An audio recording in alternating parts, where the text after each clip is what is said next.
Good evening, everyone. Hello. My name is Randall Hansen. I'm the Canada Research Chair in Global Migration in the Department of Political Science and the Director of the Global Migration Lab here at the Monk School. As the old adage goes, it's not what you know, it's who you know. Most things in life happen because we have connections. Tonight is not one of them. I had no connection to Professor Laron before last year, or 2 years ago, deep in the midst of COVID in Toronto's 36 lockdown. I've lost track. I came across a book on the Six-Day War, and it was outstanding.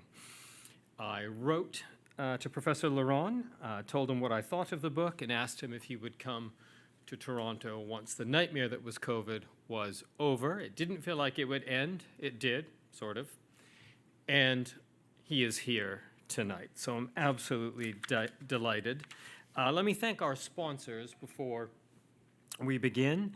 The Global Migration Lab and the Center for European, Russian, and Eurasian Studies here at the Monk School, and of course, the Monk School itself. Now, Guy Laron is a senior lecturer at the International Relations Department at the Hebrew University of Jerusalem. Previously, he was a visiting assistant professor at Northwestern, a visiting fellow at the University of Oxford, and a fellow at Princeton's Wilson Center. He's the author of 2 books, Origins of the Suez Crisis, and the topic of tonight, the Six-Day War. His opinion pieces and stories have appeared in The Guardian, The Nation, History Today, Haaretz, Le Monde Diplomatique, and The American Prospect. He also has a new and fascinating project, The Timing Could Not Be Better, on oil and grand strategy in Eurasia, and it's really that brought him for as a visiting fellow here at Syris. Now, we'll have the talk, and then we'll move over to questions. Cue cards will be circulating. Now, many topics on Israel, and the Six-Day War is no exception, are controversial. We censor no opinions at the Monk School. We simply ask that when you write down your questions, that they're questions, not statements, and that we respect our norms of civility. Beyond that, everything is wide open, and we look forward to your reactions. Professor Laron, it's so good to have you here. The floor is yours.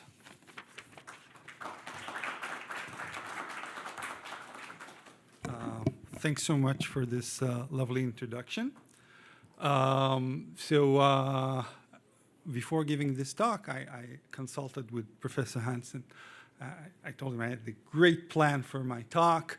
I'm going to tell the audience how I came to write the book, and this is an introduction to the argument of the book. And then he said, yeah, but maybe you want to say a few words about the war, the Six-Day War, what it was about. And I was like, yeah, if you don't live with like 2 decades with that war in your head, you might realize that people need a small introduction. Now, anyone that would tell you about a war he wrote a book about will try to convince you it was the most important war ever in the world. The Six-Day War was quite consequential. It took place between the 5th and the 10th of June 1967, hence its name, the Six-Day War. During that war, Israel conquered the Sinai Peninsula in the south, the West Bank in the east, and over in the north, the Golan Heights. It was approximately 2 days to complete the campaign in each front. So the first 2 days, Israel conquered the Sinai Peninsula. The next 2 days were devoted to the West Bank. And the last 2 days of the war were devoted to the Northern Front, to the war against Syria, and for taking the Golan Heights. Now, after the war, there was some discussion in Israel about how to name the war. There were several proposals, And finally, the name that referred to the length of the war, the Six-Day War, this one was the one that sticked. And one reason for that is that idea of the 6 days, that they mirror the story about the 6 days of creation. And the reason this name is apt is because during those 6 days, a lot of things were recreated. So, for instance, Israel, in a way, was recreated. It was, after that war, it was almost triple in size than it was before the war. The Middle East was recreated. If before the war, Israel was a leading military power in the Middle East, after that war, it was kind of a regional superpower. It stretched from Sharm el-Sheikh, deep in the Red Sea, up to Mount Hermon. In the north, it stretched from the Jordan River to the Mediterranean. It controlled a lot of important areas in the Middle East. The war recreated Arab nationalism. The war was a shock to the kind of socialist, secular nationalism that the Syrian regime and the Egyptian regime represented. In a way, it also recreated the Cold War in the Middle East, because the 6 years that followed the Six-Day War were the hottest years of the Cold War in the Middle East, and they ended in 1973 with the Yom Kippur War.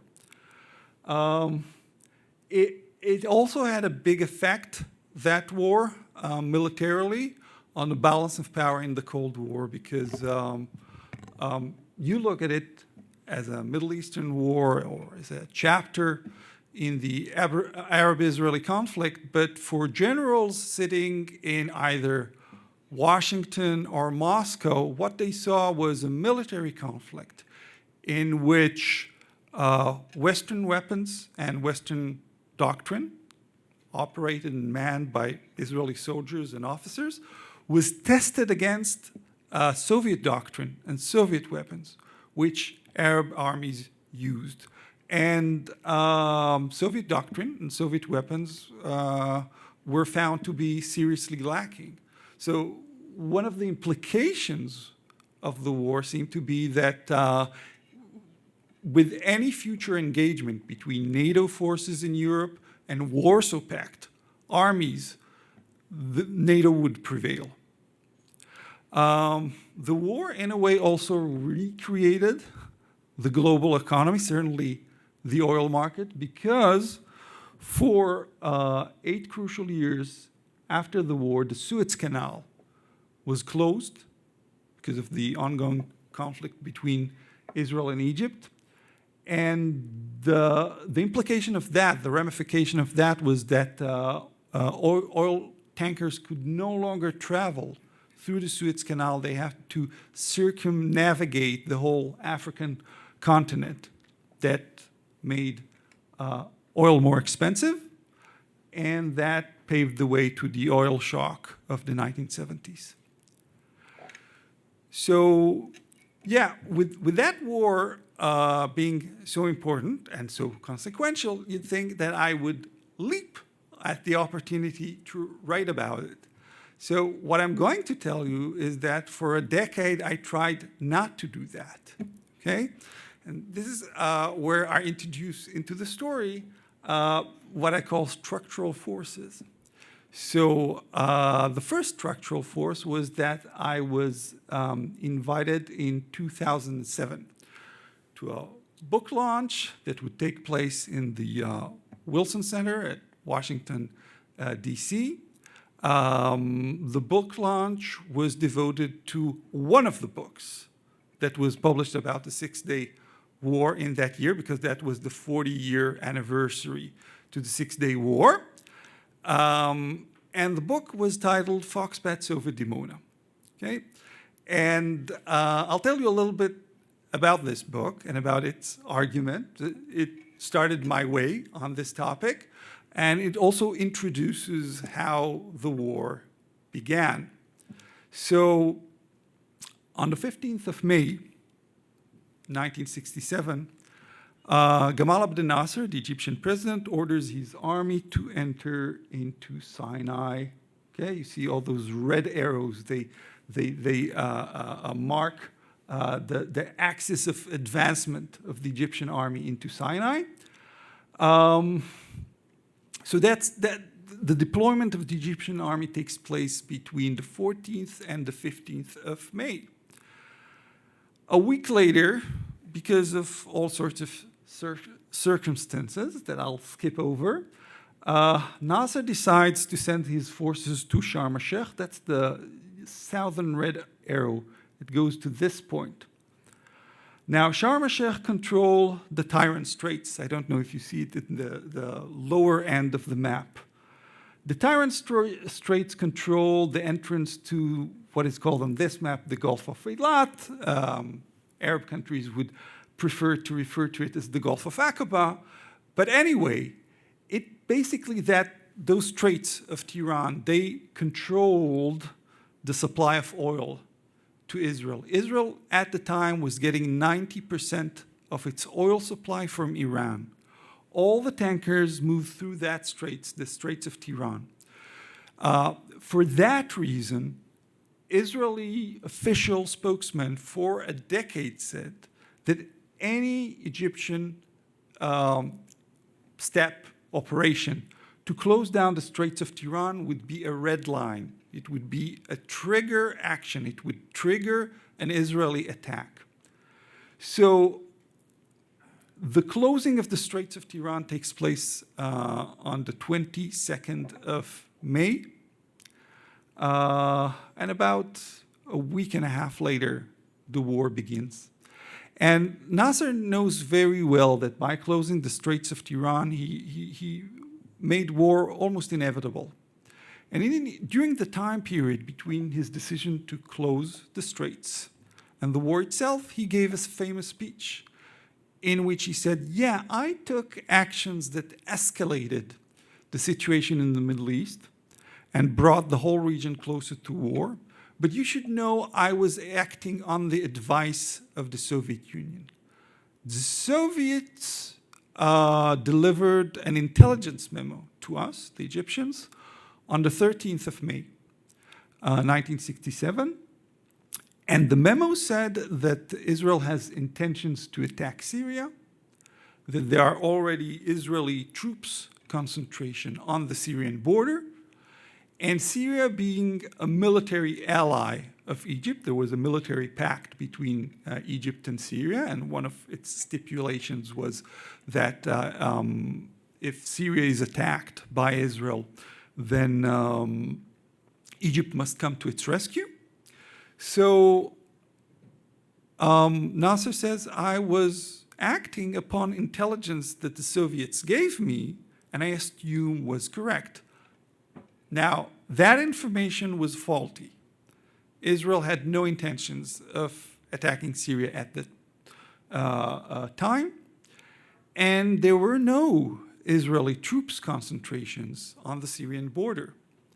So the assumptions for many years was that the Soviet Union, for nefarious reasons, wanted war to erupt in the Middle East at that time, maybe create another Vietnam for the United States. And the book that I was invited to talk about, Fox Bets Over Dimona, took that argument one step further and claimed that not only the Soviet Union wanted a war to begin in the Middle East, but the Soviet Union had an ulterior motive. The Soviet Union was worried about the Israeli nuclear reactor in Dimona, deep in the Negev, in the southern part of Israel, and it hoped to use the war in order to destroy that reactor and thereby prevent Israel from manufacturing an atomic weapon. Okay? I wanted to say no outright to the invitation because at the time I was finishing my dissertation about the Suez Crisis that happened a decade beforehand. I was a typical PhD student. I had a tunnel vision. I thought talking about something that happened 10 years later is irresponsible futurology. But as my wise wife reminded me at the time, I applied to several postdoc programs. I got a no from all of them. Maybe that's not the right time to snub a major think tank in Washington. So yeah, it turned out that beggars can't be choosers, and I decided to participate. And I had a few relevant documents and memoirs in my disposal. Egyptian memoirs, Czech documents, Soviet documents from the Foreign Ministry archive. And when I looked at what the Soviets did during that crisis that unfolded between mid-May and early June 1967, I saw no plan. I saw that the Soviets were terrified about the idea that they would get involved in another regional crisis in the developing world. They had bitter memories, for instance, from the Cuban Missile Crisis. They didn't want to get to another confrontation with the US. And as a matter of fact, the Egyptian president, Gamal Abdel Nasser, their ally, was dependent on them. He didn't consult with them before he sent his army into Sinai. And he didn't consult with them before he closed the Straits of Tiran. So I argued for those points, and at the time, by the way, mocked by the authors. Oh, I see that we have with us today a historian that wasn't even born when the war took place. Okay. But after my talk, a few people approached me and said, oh, this is very interesting what you said. You mentioned a few documents. Can you translate them and send the translation to us? And I thought, well, if that's so interesting, I'll write about them myself. And this was also how I did get into a postdoc program in Tel Aviv University. And basically, I could offer them research about the Soviet involvement in the Six-Day War. During that research, during that year, an episode happened that tells you exactly what historians need to do in order to get to their sources. And it happened that I read a book in Hebrew with the not sexy title, Struggles in the Kremlin and Their Influence in Our Region. It was written in 1970. The year I was reading it was 2007. So I thought, yeah, but what about that the author might be alive 37 years after he wrote that book? And he had a very distinctive name, Avraham Ben-Tzur, and he lived in a certain small settlement in the north, Lehavot HaBashan. So I called the phone company. There weren't a lot of Avraham Ben-Tzurs. I called the number they gave me, and lo and behold, almost 40 years after he wrote the book, he picked up the phone, and I thought, look, I read the book, and from the footnotes, I see that you laid your hands on some kind of a clandestine Syrian publication, a journal called The Warrior, Al-Munadil in Arabic, and I want to read it as well. So maybe you remember, or maybe you know, where those journals, where those issues lie at the moment. And he pointed me out to a certain institution in Tel Aviv. I hang up. I call that institution. It's not there. They don't even have an archive. They don't know what I'm talking about. I call him again because the guy's almost 80. What does he has in his life other than picking up the phone and answering my questions? And then he had a German accent. He was a German Jew. And it's not where you said it was. Can you recall? Maybe it's in another library or university. I said, yeah, I think maybe it was in 1948. I understood that he was having a senior moment. And my first urge was to hang up. And then I thought, maybe if I can make him talk a little bit, he'll recall. And so I asked, Avraham, how did you come to have those journals, those issues in your possession? And then he told an amazing story, perhaps the most amazing story I encountered. So in 1965, Avraham, being an Israeli socialist, published a book about Arab socialism in Egypt and Syria. And he told me, I found a lot of material about socialism in Egypt, but not so much about Syria, which makes sense. It was a closed society. So when the Six-Day War ended, and the entire Israeli society was gripped with joy because Israel won this decisive victory over an Arab coalition that promised to invade and destroy Israel. So while all the rest of Israel is thinking about that and rejoicing that military achievement, Avraham Ben-Tzur can think about only one thing. If he'll go up the Golan Heights, he'd reach the previously Syrian town of Quneitra, where there was a Ba'ath branch, a branch of the Syrian Socialist Party. If he'll get there in time, he might find materials that will help him issue a new edition of his book about Arab socialism. And so a few days after the war ended, he hitchhikes his way across the Golan Heights, smoldering tanks and all, and he reaches the city of Quneitra. He talks with a local in Arabic. He points him towards the local Ba'ath branch. He told me, I almost arrived too late because the reserve soldiers were using the journal as toilet paper. But enough of it was left, and he brought with him a sack, and he put all the journal in that sack and went back to his kibbutz at Lavot Bashan. And then he recalled whom he gave the journals and where it's at. It was the archives of the Tel Aviv University. Those journals were left there for over 3 decades. They were completely covered in dust. After I spent the afternoon in the companies of those journals, I looked like a coal miner, which was fun because I'm a historian. I like to be covered in the dust of archives.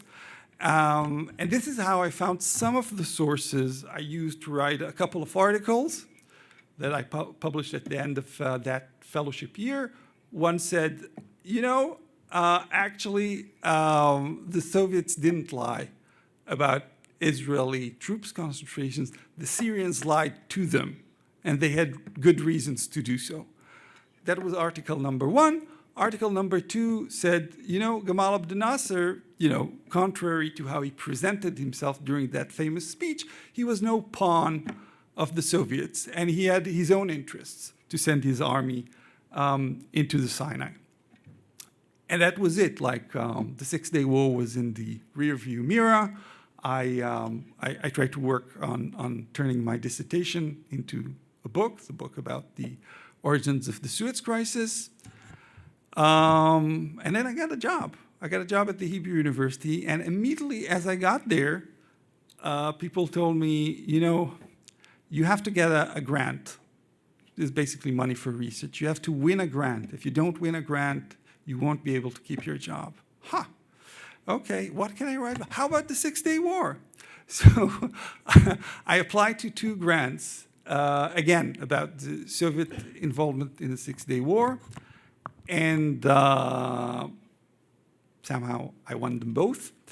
And that allowed me to hire translators for documents in various languages that I had. I should remind you, dear members of that was before Google Translate. So some people translated for me from German, others from Polish, and a whole Tower of Babel was working for me. And then someone told me that there's a chance for a fellowship at the University of Oxford. That would be my first sabbatical. And now that I was armed with all of that knowledge from the documents, that were translated for me, of course, I suggested that I would write about the Soviet involvement in the Six-Day War. And I got the fellowship. Then, just before I arrived there, I don't know if it ever happened to you, I woke up one morning as if I thought about that the whole night. And the thought was, why not write a book about the whole war? Like a one-stop shop book about the Six-Day War. And once I decided it was the right thing to do, the other hurdle was that, well, people actually wrote about that war quite a lot. And my sister-in-law has this joke. She says, everyone that passed through Jerusalem during those two days it was conquered, even if you just fixed a screw on a tank, you wrote a memoir about it. So that was problem number one. There was also a lot of books by professional historians. So what helped me was that when I arrived to Oxford, it was 2014. It was the centennial for World War I. And there were a lot of academic events devoted to the outbreak of World War I. And the book that everybody were talking about was The Sleepwalker. The Sleepwalkers by Christopher Clark. So, well, if everyone are talking about this book, maybe I can learn something about how to write a popular history of a war. And the thing about Christopher Clark's book, that it's completely devoted to the period before World War I started. Okay? And the title gives away the argument that European statesmen sleepwalked into that war. And I thought that could be a good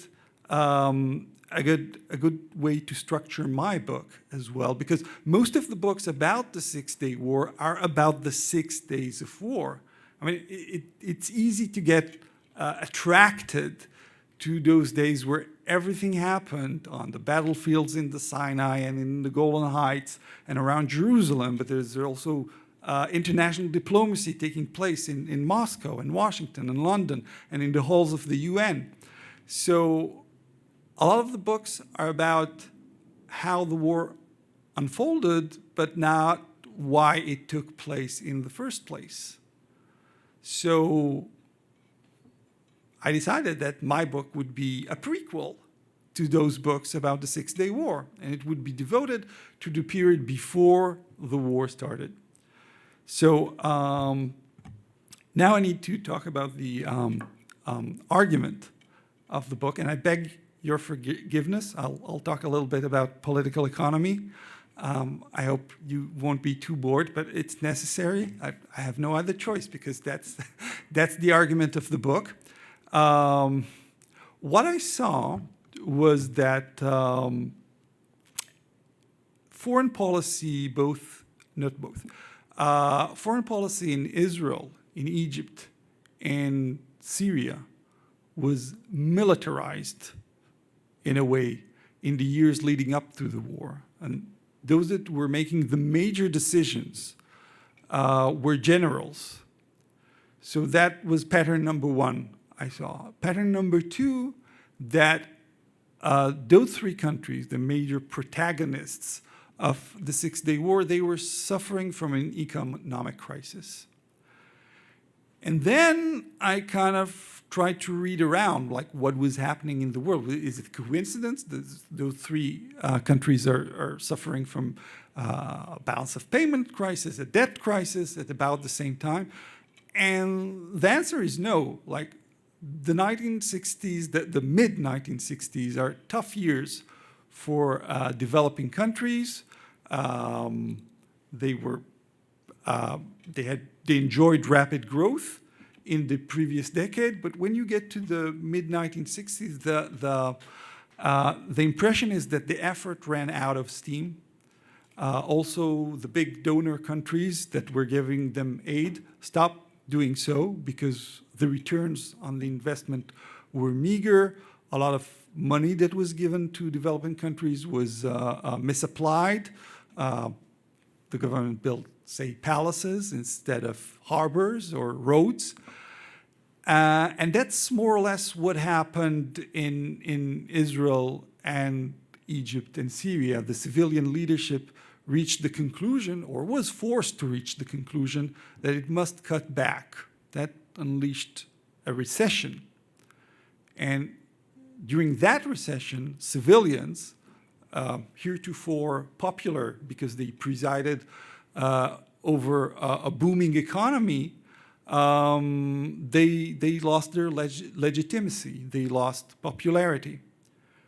And in those circumstances, the military as an institution stepped to the fore. So the military could function as an internal repressive force.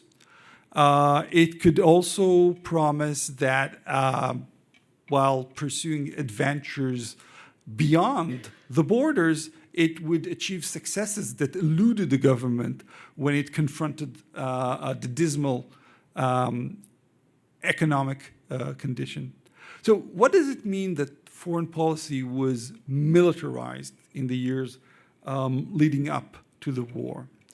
So, for instance, in Syria, the army wasn't just influential. The army controlled the state ever since February 1966. And once the military came to power in Syria, Syrian policy towards Israel became much more aggressive. So, for instance, Syria armed Palestinian guerrilla groups, equipped them, trained them, and sent them to do sabotage operations inside Israel. The Syrians also promised to the entire Arab world that they would do something that they had no chance in the world of doing, that they would divert the tributaries of the Jordan River. That way they would cut the supply of oil. I'm too influenced by my next project. Cut the supply of water, of course, to Israel. It was an impossible engineering project to do that. But nevertheless, they did took a series of provocative steps that aggravated the situation on the border. So that's example number one, what happens to a foreign policy when it becomes militarized. In Israel, for instance, the prime minister, a civilian who was a dove, wanted the army to respond to these provocations by defending Israel. Okay, so if there's a problem of infiltration by Palestinian guerrilla units into Israel, let's fortify the border. Let's guard it, strengthen the troops that guard the border. And but his power, his authority over the military declined in those years, and the military did what it wanted. And what it wanted to do was to conduct a series of retaliation raids across the border. So the Israeli army pursued operations in Lebanon and to a greater degree in the West Bank, then still under Jordanian control. There were also a large number of border incidents with the Syrian army, including a famous dogfight in April 1967 that kind of sent the signal that war seems to be on the horizon. So that's example number two of foreign policy being militarized. And example number three is what's happening in Egypt. Perhaps there the economic situation was the worst. Throughout the years leading up to the war, basic foodstuffs aren't on the market. Fish, flour, rice, you can't buy it, you can't find it in the main cities of Egypt. And on the one hand, Nasser needed the military as an internal repressive force. On the other hand, Nasser is afraid of the military. He's afraid that the head of the armed forces, Abdel Hakim Amr, would launch a military coup against him. And that gives me an opportunity to share with you a joke I found in the diplomatic papers of the Israeli Foreign Ministry.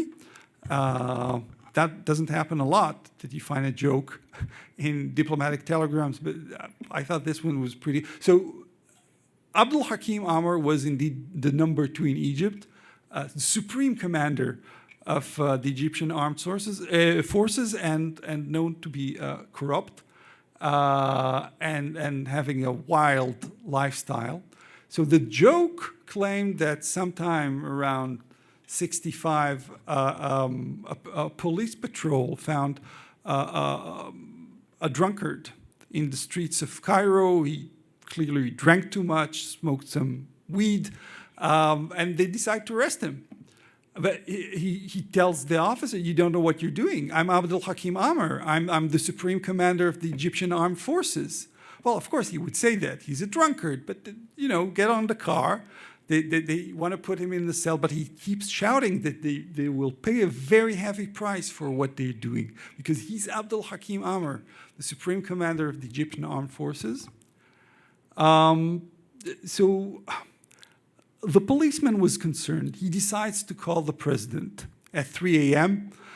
To wake him up and ask him what to do. So Nasser wakes up, he answers the phone, and the police says, "We have this drunkard here who claims to be Abdel Hakim Amr, the supreme commander of the Egyptian armed forces." And Nasser says, "Okay, ask him how many aircraft we have in the Egyptian Air Force."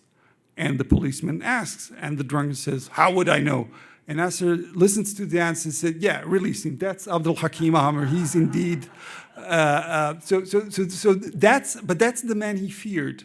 And I think what happens on the 13th of May, when both Nasser and Amr hold this intelligence memo from the Soviet Union saying that there's Israeli troops concentration on the Syrian border, perhaps Nasser thought about saying, no, it's not a good idea to deploy our army into Sinai. At the time, Egypt is involved in a war in Yemen. 1/3 of the army is over in Yemen, and the best units are there.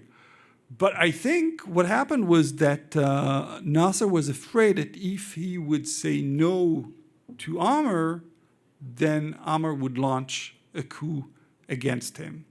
So that's another example of, and later on, like when the crisis unfolds, for instance, Nasser didn't want to close the Straits of Tiran. And there's a famous meeting of the Egyptian cabinet. Nasser said, "Yeah, I can announce the closure of the Straits of Tiran, but is our army ready for war?" And Abdel Hakim Amr says, "On my neck. On my neck, it is ready." So Nasser didn't have a lot of choices in this crisis, again, because the Egyptian foreign policy was militarized. I think if there is a lesson, is that war is too serious business to leave it to generals. And with that conclusion, I would end. I look forward to your questions about my argument, about any other aspect of the Six-Day War. Thanks.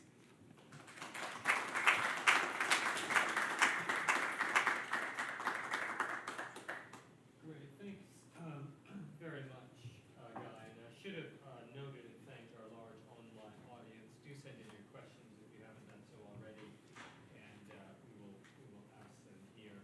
Let me just begin with a couple of questions to get us started while people are jotting down theirs. The relationship to broader Cold War history.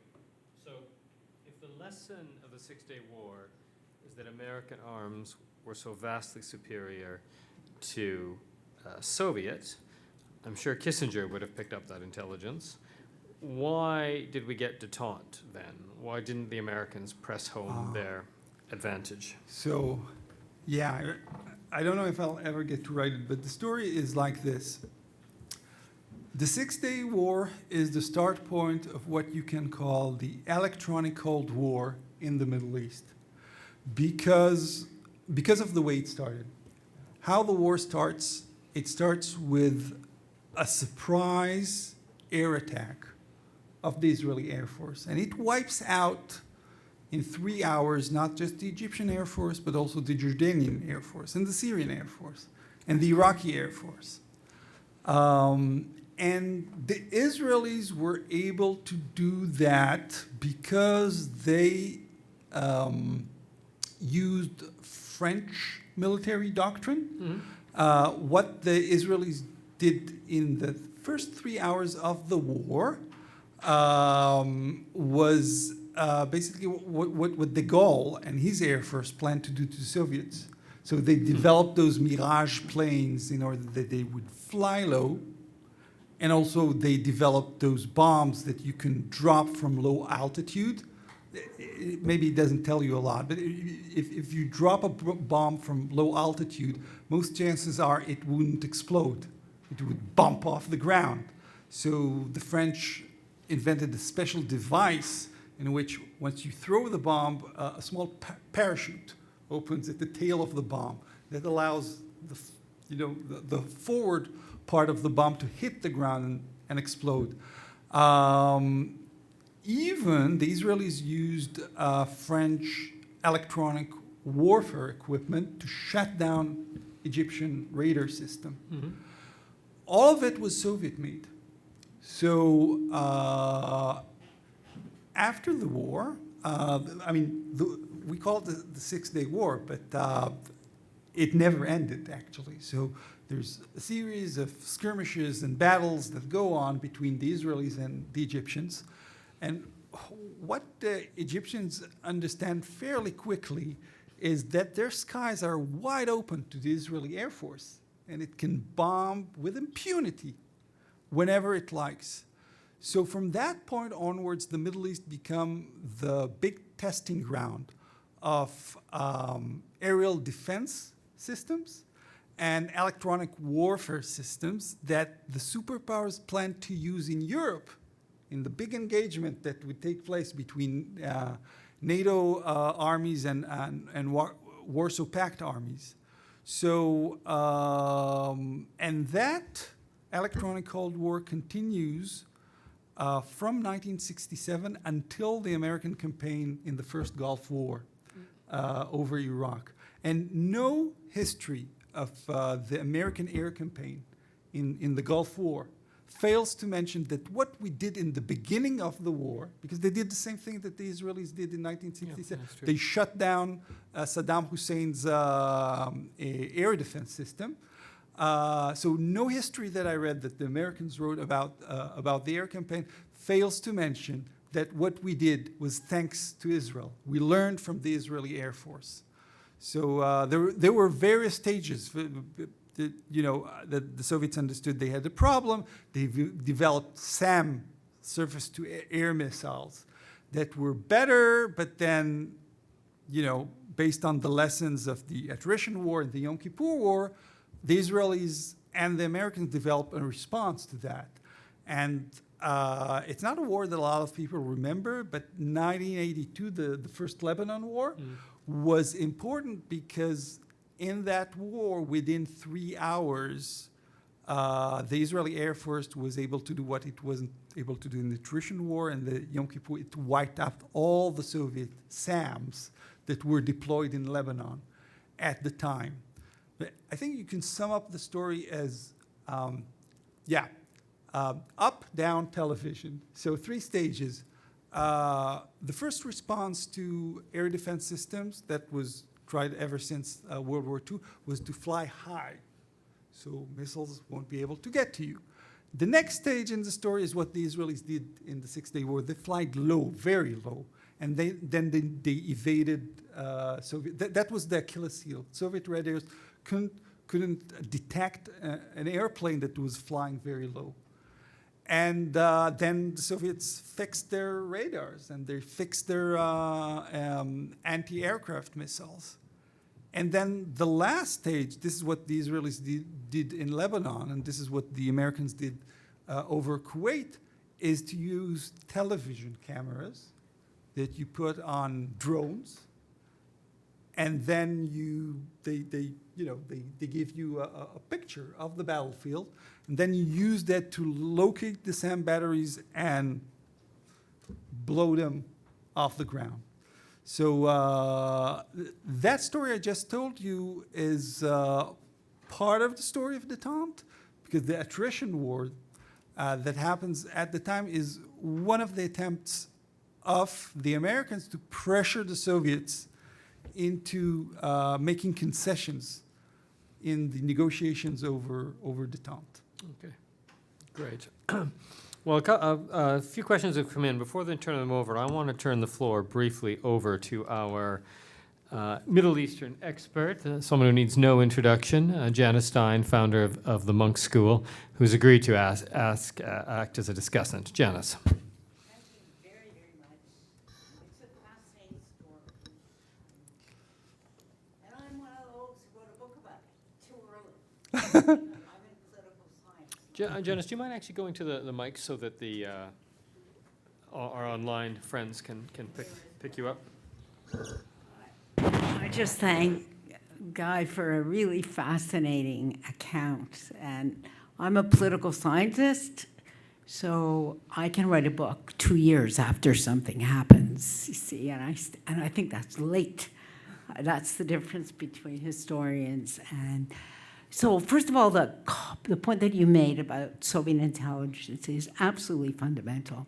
It was widely known in the political science community very quickly after that the Egyptians claimed they had Soviet intelligence, but that was a false claim, frankly. Now, whether the Egyptians knew it was false is entirely different, right? So that's the problem. It circulated, and the Soviets had, and that's one of the biggest myths about Soviet policy in the Middle East, that they provoked that war deliberately. They did not. But they believed what they were told. They passed it on, and that sets what you described in motion. And it really speaks, I think, we all draw lessons. It really speaks to the problem of how we need converging sources of intelligence.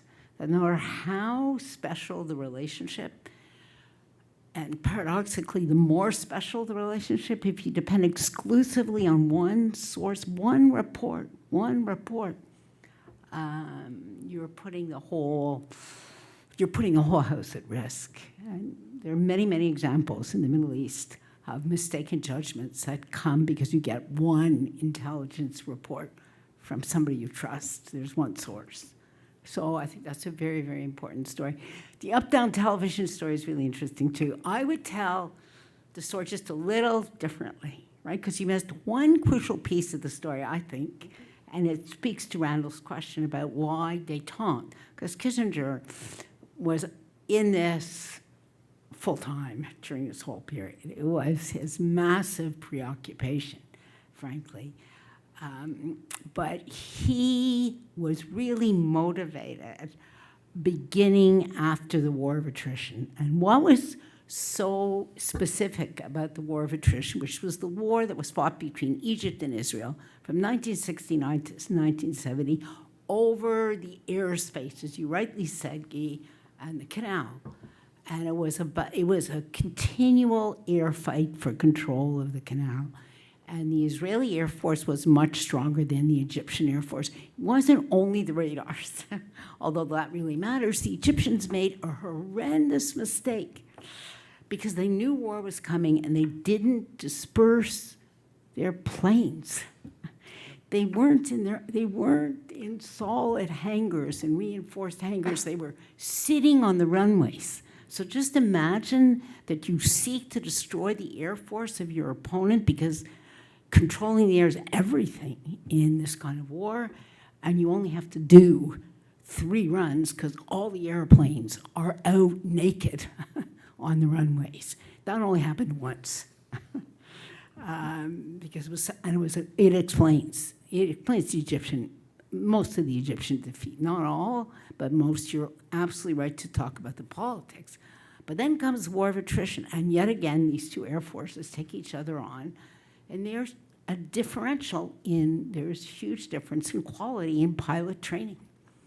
On the Israeli Air Force and the Egyptian Air Force, the Israeli Air Force is much more maneuverable and is better in dogfights. And it quickly becomes apparent that once more, the Suez Canal is exposed. And what happens, and this is what the moment for Henry Kissinger, Soviet pilots, Yep. right? Yeah, join the fight. And it's to me one of the most instructive stories of the Cold War, because a lot of what we don't understand is how much influence small countries have in dragging big powers into things. So all of a sudden, there are 4 dogfights between Israeli aircraft and Soviet planes, and a Soviet plane gets shot down. That was it for Kissinger.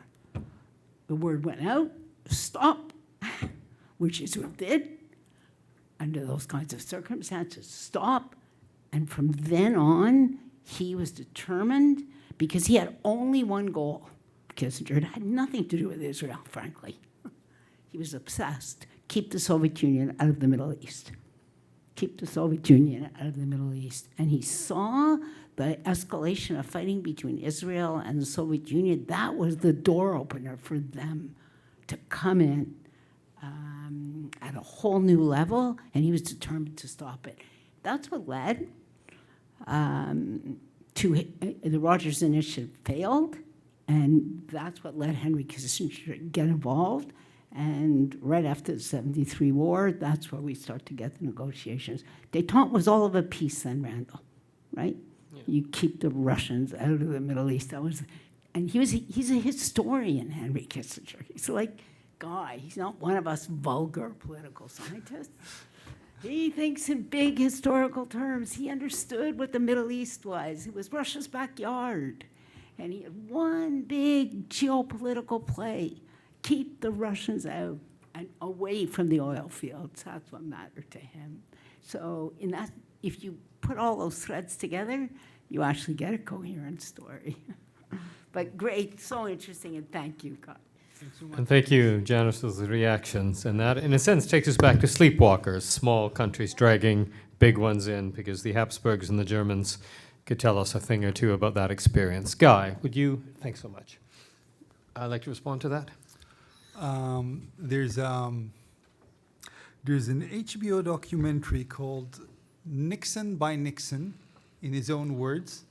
The whole documentary is recordings from the Oval Office. And there's one half a minute there that I show my students almost every year when I teach.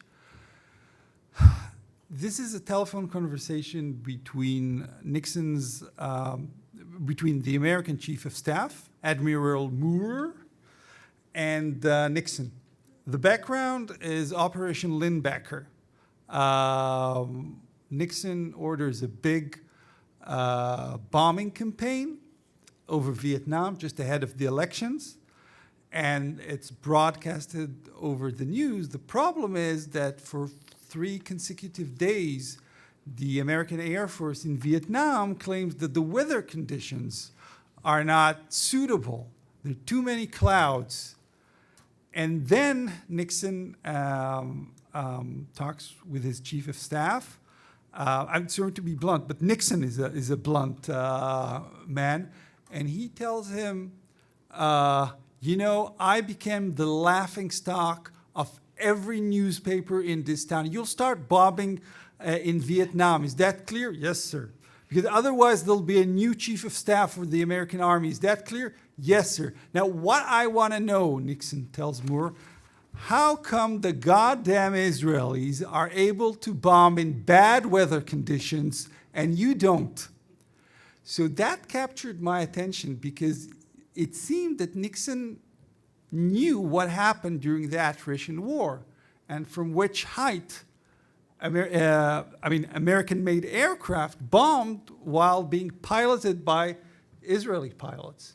So that gives you a sense of the lessons that the Americans drew from what happened in the Middle East. I mean, when you think about what happened in 1970, the fight over the canal, is that both in North Vietnam and over the Sinai, American F-16s are dealing with Soviet air defense systems. So in one case, it's the Vietnamese using them, and in the other case, it's Egyptians and Soviet officers using them. And that was a very important period of experimentation for the Americans to understand what they're going to do against those Soviet-made air defense systems. The Soviets spent a lot of money, but that was cutting-edge technology at the time. Yeah. So it was that important that the President of the United States knew about it. Okay, perfect. Thanks very much. Great. So thank you very much for your questions. We'll move on to them. First question, what role do you attribute to Nasser wanting to lead a pan-Arab nationalist movement and his belligerent pre-war speeches? What role, I think, in what happened in the war itself? So the war comes at a point, or the regional crisis that starts in May 1967, that happens at a point that Nasser's leadership in the Arab world is declining. The high point was between 1956, the Suez Crisis, in which he became the hero of the Arab world. He defied the West. He nationalized the Suez Canal Company. And following that, there's and he emerged from that crisis in the eyes of Arab street crowds, at least, victorious. And then 2 years later, Syria asks Egypt if it can join in a political union. So basically, Syrian officers serve Syria on a silver plate to Nasser to control in a very important part of the Middle East. Oil pipelines are going through Syria at the time. And Nasser said, yes, but what happened after that was basically Egyptian colonialism in Syria. And after 2 years, that political union broke up on Syrian initiative. So at that point, what the Arab world knew that that Nasser talk about pan-Arabism was basically Egyptian imperialism in disguise. And other Arab leaders were willing to speak about the pan-Arab vision, but they had no plan of ever letting Nasser control their countries the way he controlled Syria for 2 years. So yeah, when Nasser sent his forces into Sinai in May 1967, there's something about pan-Arabism for 2 or 3 years. Both King Hussein and the Syrian regime were saying, oh, Nasser, you have the strongest army in the Arab world, and when the Israeli land forces are rampaging through the West Bank or through Lebanon, you do nothing. So why do you have this army? You're a coward. You're hiding behind the apron of the UN Peace Corps that were then deployed in Sinai. So, of course, when Nasser sends his army into Sinai, he exposes this as a lie. And you see, yeah, I can run both a war in Yemen and confront Israel. But I think, like, the greater motive was not pan-Arabism, but the fact that he was too weak to control his army. And Abdul Hakim Amr really wanted this. He really wanted to show that he can use the Egyptian army to confront Israel and teach it a lesson. Okay, great. Thanks very much. Next question. I'm glad to see that some have come in from online. Excuse me. In your opinion, did the Six-Day War make October 1973, the Yom Kippur War, inevitable? And was there any way that second war could have been avoided? Oh, it could have been avoided if Israel agreed to cede territory. That was the major demand of Egypt, of the president that came after Nasser, Anwar Sadat. I mean, the key thing for me is that the borders that Israel achieved in 1967 were the borders that the IDF wanted for at least a decade. So there was a lot of planning that went into the Six-Day War.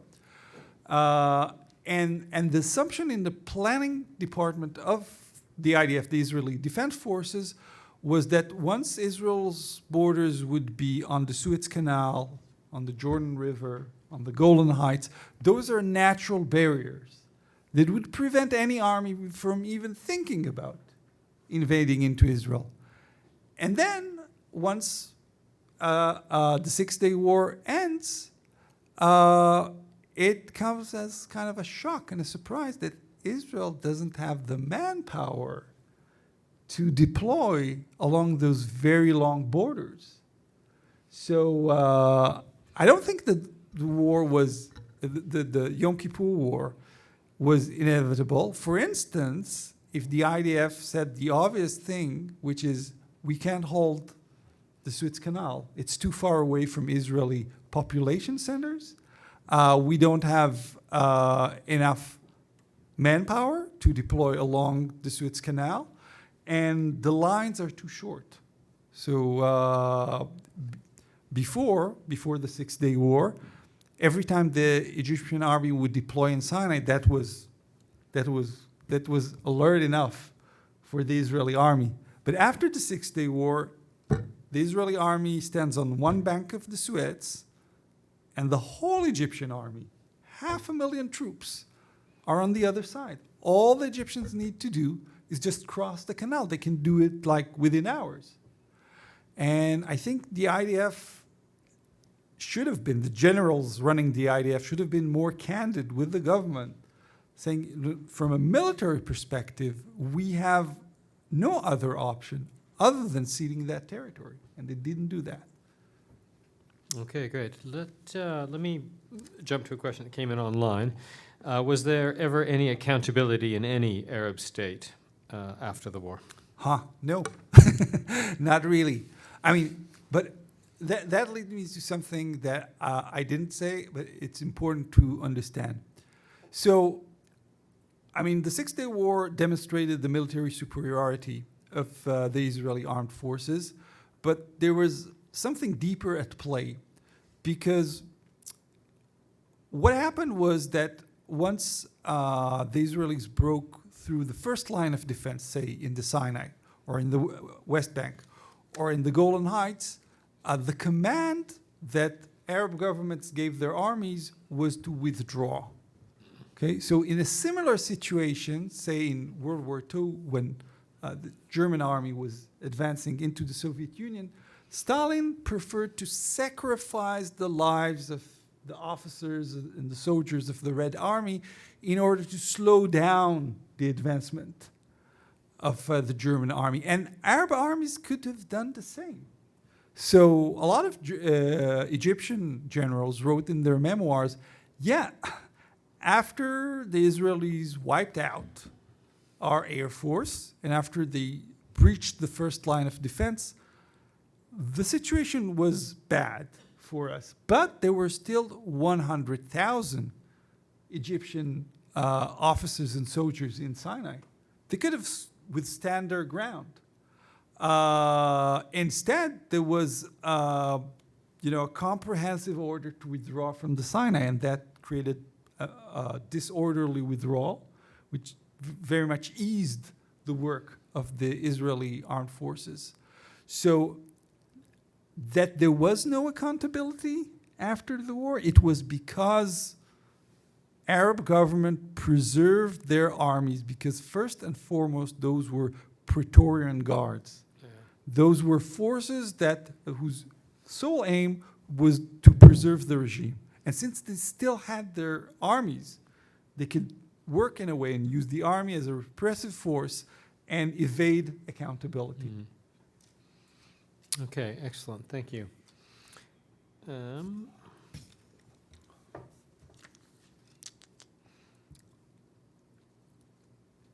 Yeah, this is we've touched on this a bit, but I think it's worth asking. What do you think the main characteristics of the Israeli army were that made it so successful? That the generals in it were professionals. That came out from every page I read from memoirs of Israeli generals. For instance, they were steeped in the literature about the military aspects of World War II. So they drew lessons from that. They read a lot about Soviet doctrine. They actually took, unlike what happened after the Six-Day War when they became vain and disregarded Arab armies, before the Six-Day War, they took Arab armies very seriously. And they thought long and hard what kind of an answer Israel could give to the big fortified lines across the Sinai and the Golan Heights. How can, Arab armies had Soviet doctrine, and the Soviet doctrine said something like that. We would invest hundreds of millions of dollars to create very well fortified lines of defense. Now, when the Israelis attack, they will break their offensive teeth on those fortifications, and then once they're demoralized and after paying a heavy price in blood for their offensive on those lines, then that would be the time for a counteroffensive. So people like Yitzhak Rabin and David Elazar and Gavish, who was commander of the Southern Command. So they thought, okay, so what can we do? And the Israeli response was the battle of maneuver, doing everything to be very quick, very agile, train the tanks in a way that they can cross a terrain that would be considered impassable. So I have a specific example. Wonder if you could see it. Yeah. So I just showed for a quick moment on the map. So, yeah. Do you see Kunetla? Yeah, now you can see it. So that dot on the map is because it was a big Egyptian troop concentration because that point controls the road to the Suez, okay? You bypass Kunetla or go through Kunetla, and you can drive all the way to the Suez Canal. So that's why it was such an important point or place during the Southern Campaign in the Six-Day War. So what happened was that Israeli tanks enveloped the Egyptian complex in Kunetla, and one of the ways they did that was by driving through dunes. Now, normally you'd think that tanks would drown in the sand, but Israeli tankers developed this technique where you drive on the ridge of the dune, and apparently that helps the tank not sink.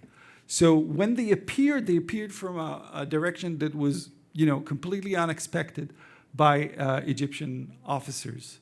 So, yeah. Going back to that question, I think the Israeli army was very well prepared for this war. Okay, great. And this is another it's a question about tactics, but from the other side. Was Egyptian command caught in the air and able to communicate when the Israelis launched their strikes? And I think it's a general question. Did Egyptian that's what communications happened. break down? That's what happened. I mean, the story is. It also tells you that that Abdul Hakim Amr, he was more of a politician than a general. Indeed, when the Israeli air attack starts, Abdul Hakim Amr is in the air in an aircraft. He's on his way to inspect the troops because the Israeli attack was a surprise attack. He wasn't expecting that. And when the pilot told him that the Israelis were attacking and they have to do a U-turn and get back to Cairo, Amr didn't believe him. He was convinced it's a coup attempt. So, they're in the middle of a regional crisis. They're supposed to be prepared for an Israeli offensive. Nasser told Abdul Hakim, he knew. He didn't guess. Nasser told Abdul Hakim Amr and the rest of the senior command something like 3 days before the Israeli attack. Israel will attack. It will start with an air campaign. Be ready for this. I'm pretty sure he got information. Information was leaked to him through the American embassy. Some American diplomat that felt that the right thing to do was to warn Egypt. And Abdul Hakim Amr told the other commanders not to take it seriously, and that at that specific point where the Israelis are attacking, all he can think of is that there's a coup attempt against him, instead of thinking that now he needs to run the war. Let me ask you a question about bit of a counterfactual. Your book, this perspective, is very much, you've used the phrase a general's war, that the generals never regarded Israelis' borders as militarily or morally acceptable and planned for this war. What would have happened? I know historians don't like counterfactuals, but what would have happened if the Syrians and Egyptians hadn't provided them the excuse? If calmer heads had prevailed and there hadn't been these troop concentrations? No, in that case, there wouldn't have been a war. But I think a more realistic counterfactual is what would have happened. Well, two cases. One case is that they would actually do what Eshkol told them to do. Defend Israel. Not defend by attacking, but actually better defend the border. So, that brings me to something that, there's what you write in a book, what you want to write in a book, and what the world cares about. So I devoted a lot of pages to the internal debate in Israel about the question of how to defend the borders. I found the story how the Lyndon Johnson administration said, this is worrying, those attacks by the Fatah, the Palestinian guerrilla organization. We're, the Americans, we're trying to build something in Vietnam we call the McNamara Line. Okay, so that's a line of defense on the border between South and North Vietnam. And we also developed certain kind of sensors, acoustic sensors, that we think would allow us to detect, say, Viet Cong units trying to cross the border. So we're willing to give you that equipment because we want to try it out as well in the Middle East. And the IDF wasn't willing to listen to that. In fact, it leaked to the Israeli newspapers information as if those sensors were too costly and trying to defend the border was too costly. And anyway, that's not a manly behavior. That's a behavior of Jews from the diaspora, not of proud Israelis. Proud Israelis attack, they don't defend. So that's one counterfactual. I think the escalation towards that regional crisis would have been avoided. It's like it's a missed chapter. I mean, I even found a big story in the New York Times about that. They did a drawing that explained exactly where the Israelis can effectively defend their border, even the long one along the West Bank. And again, the military leadership didn't want to listen. Then there's the more provocative part. What would have happened if, even after Nasser deployed his troops in the Sinai, and after that the Jordanian army mobilized? It did, okay, and the Syrian army mobilized. Was Israel then under existential threat? So when you look at the map and you look at the numbers, the answer is yes. Israel had no other answer other than attack first. But when you look at the capabilities of Arab armies, they were so inferior. I mean, one story, I mean, it just to make it more tangible. The Syrians had a plan of attack. They didn't attack until the third day of the war, and because the war that was going on in the Sinai and the West Bank was putting them to shame. So they wanted to show that they can, contribute something for the Arab effort against Israel. So on the third day of the war, they implement their attack plan that had a bombastic name like the Winner Plan of Attack. And then what this plan demanded was that Syrian tanks would cross the Jordan River.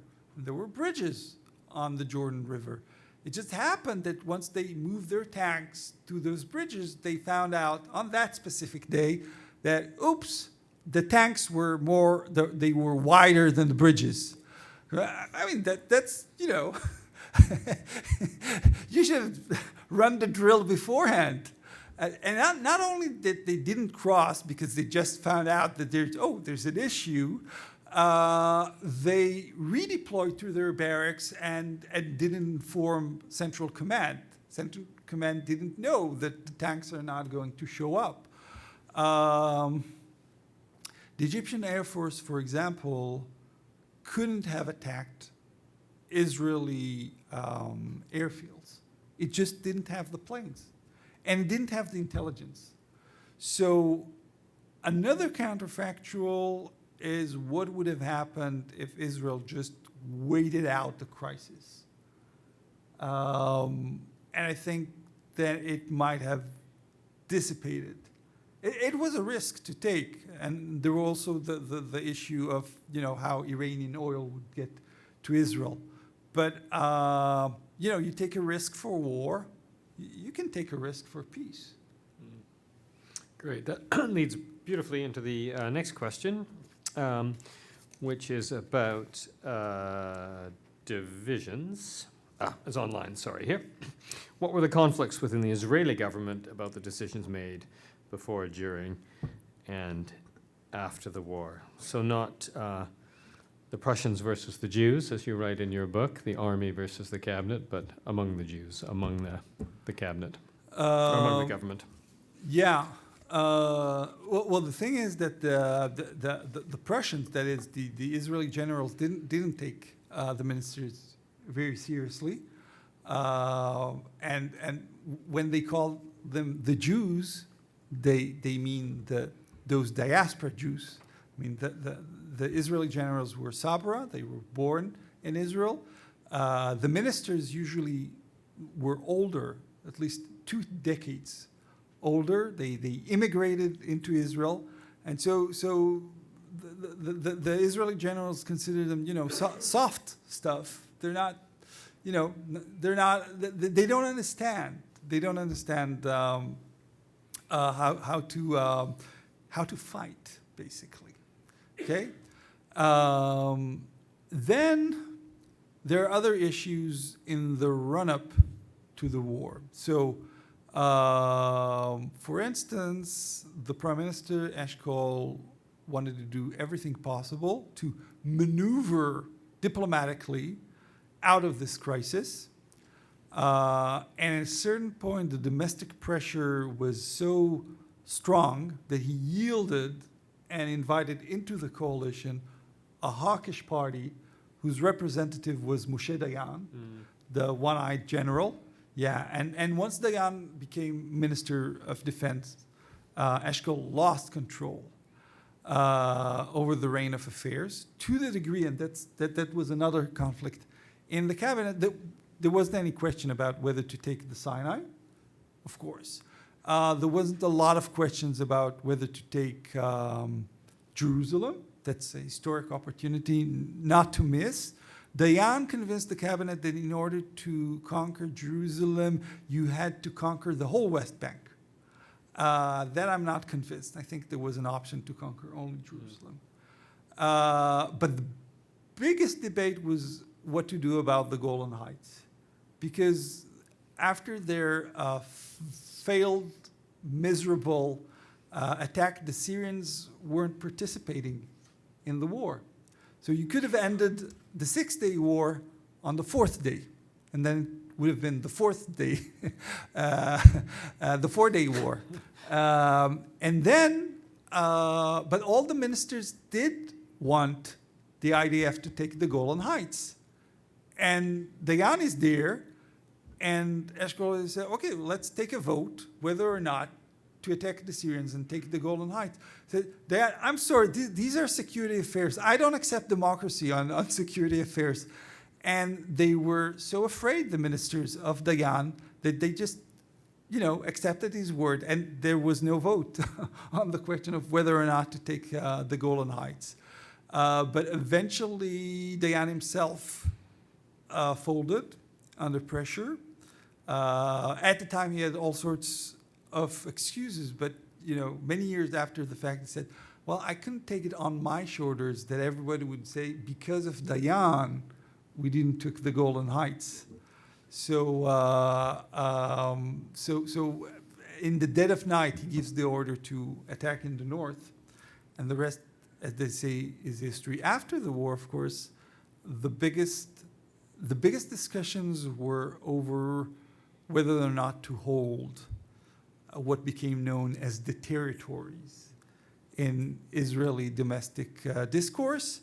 I think the bigger fights were over the West Bank, because there was a lot of Palestinian population there, but there were also debates about the Sinai. The easiest thing to do was not to decide for several reasons, but one of them was that any decision would make the government fall, or the ruling party, the Labour Party, disintegrate. That was also a risk. Okay, great. One last final question, which I'm going to ask, because we both share an interest in oil, and I'm going to give a plug for a book, mine, War, Work, and Want, How the OPEC Oil Crisis Created Mass Migration and Revolution, which is coming out tomorrow, and I've been deeply influenced by your work on this, on the Six-Day War. Partly the issue of how the war turned Palestinian refugees into laborers who helped fuel a post-war boom in Israel, but also the fact, and there's a question coming here, the fact that the Six-Day War made OPEC possible because it solved a collective action problem within OPEC, these oil-producing states divided by region, monarchical versus republican, faced with a free rider problem. The rest of you cut production. We'll increase ours to capture greater market share. The Iranians, the outrage over the Six-Day War allowed them to come together. Right. Oil prices quadrupled in 1973, destroying the world economy. My question, did anyone see that coming? Did anyone think of the energy implications in Israel or the United States of the Six-Day War, or was that just not on the radar? The short answer is no. But the more interesting answer is there are different layers of analysis that you can use. One of them is, here I'll be provocative again, but you can think about the ongoing conflict between Israel and Egypt from 1956 to 1975, where they signed the first peace agreement, as a conflict between two transit states. Because, if you look at the map, so this end of the map, what happens here is that tankers going through the Red Sea, they can either take a left, enter the Gulf of Suez, and go through the Suez Canal, and then they pay transit fees, okay? Or they can take a right, enter the Gulf of Eilat, unload their cargo at Eilat, and then there's an Israeli pipeline that goes to the Mediterranean, and you can then stream Persian Gulf oil through Israel, and then Israel gets transition fees, okay? So once the canal becomes blocked after June 1967, The Israeli pipeline is the only game in town. The port, the harbor in Eilat was working 24 hours a day, 7 days a week, because tankers from Iran came, unloaded, the oil went through the Israeli pipeline. Some of it was refined in Haifa, some not. A lot of it was going to Romania. It's a crazy story. Like the Romanians were working in Iran, and they moved the oil that they found in Iran through the Israeli pipeline. Romania is a communist country and is supposed to be adversarial towards Israel, but it isn't, because they have a geopolitical interest. Another oil interest of Israel is that there's oil in Sinai.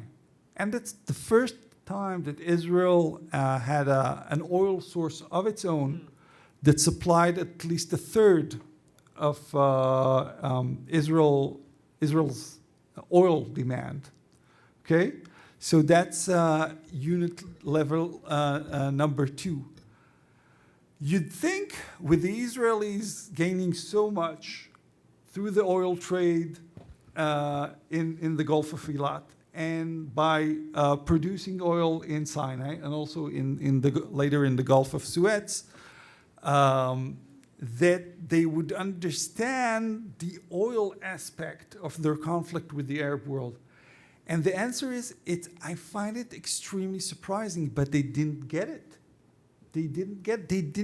When there's like a traumatic, obsessive debate in Israel, how come we were surprised in the Yom Kippur War? How come we didn't notice the military preparation on the other side? But throughout August, September, to early October, the headlines in the New York Times are shouting, the Arabs are about to use the oil weapon.